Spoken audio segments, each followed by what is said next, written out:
ये है एंथ्रासाइट कोयला।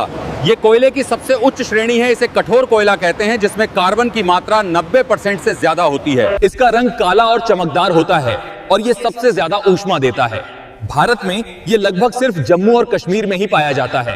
ये बहुत कम धुएं के साथ जलता है, इसलिए इसका इस्तेमाल मुख्य रूप से औद्योगिक भट्टियों और धातु गलाने के कारखानों में किया जाता है। यह है बिटुमिनस कोयला। ये भारत में सबसे अधिक मात्रा में पाया जाने वाला द्वितीय श्रेणी का कोयला है। इसमें कार्बन की मात्रा लगभग 60% से 80% तक होती है। इसका रंग गहरा काला होता है और जलने पर ये धुआं पैदा करता है, लेकिन इसकी ऊष्मा क्षमता उच्च होती है। भारत में ये मुख्य रूप से झारखंड, ओडिशा, छत्तीसगढ़, पश्चिम बंगाल और मध्य प्रदेश के गोंडवाना कोयला क्षेत्रों में पाया जाता है।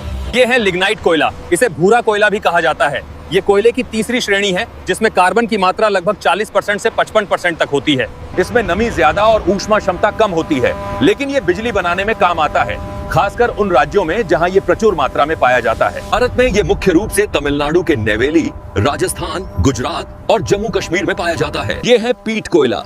ये कोयले की सबसे निम्न श्रेणी है, जिसमें कार्बन की मात्रा सबसे कम होती है। ये अधजली लकड़ी जैसा होता है और अधिक नमी के कारण कम ऊष्मा देता है। भारत में यह कुछ सीमित क्षेत्रों में ही पाया जाता है।